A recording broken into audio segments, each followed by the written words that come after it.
bumabalik. Yun. I was invited also to some of your branches. No? I think this was in Davao. At this was, I think, 10 years ago. No?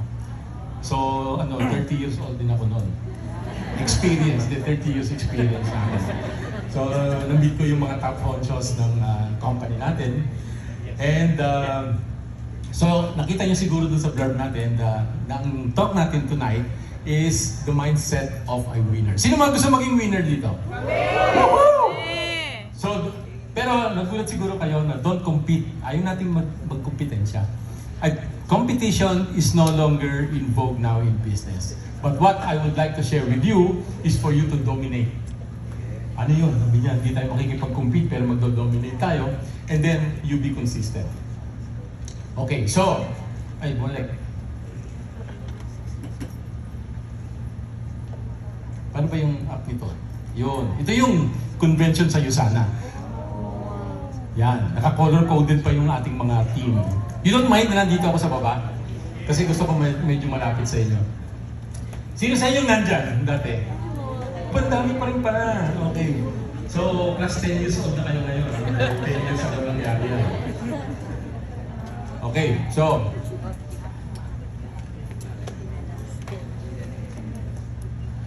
Sino sa inyo, why are you here today? No? So gusto kong mag-raise kayo ng hand. You're here today because you feel that your business is growing. Sino yung mga tumataas ang business? Dami, no? Sino naman dito yung feeling nila na nag-slow down yung kanilang business? Wala. Meron ilan. Meron ilan. Yung ibang nahihiya, medyo ganun lang yung taas ng kamay. Sino naman dito yung kumikita pero tingin nila ayaw nila kumita ng mas paigit sa $100 a week. Ayaw nila kumita ng $14,000 a week. Sino sa inyo yung mga nandito na ayaw na kumita? Wala. Nakikita kayo ni God. Sabi ni God, itong to, ayaw kumita nito, ayaw kumita nito. Sino sa inyo gusto kumita? Woohoo! Lahat tayo, syempre. And sino sa inyo ang hindi alam ba't sila nandito? Pinilit po ako dito, sabi, magkakapilan kami, dito pala ako dinala. Di ba? Tinanong kung open-minded ako. Okay, so, I just want to share with you anong itsura ng industry natin ngayon sa nutritionals. Today, according to statistics, it has grown from 7 billion dati to 77 billion pesos. Ganyan nakalaki yung industry natin.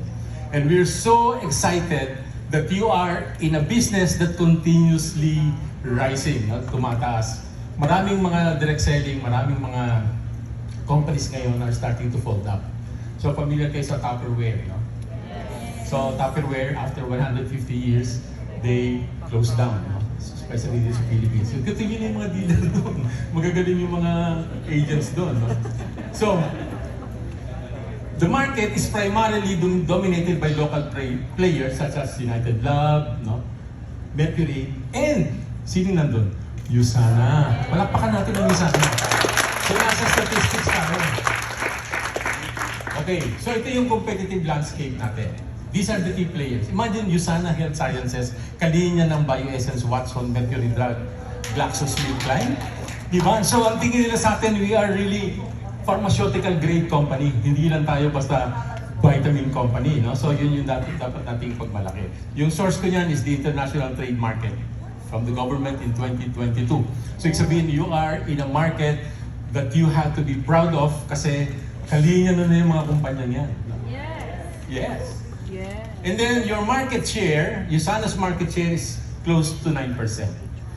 And kalinya nyo dyan yung mga Sanofi, Abbott, Bayer, yung Amway na nauna sa atin in 1.2%. So we continue to rise. Huwag yun ang akong puna.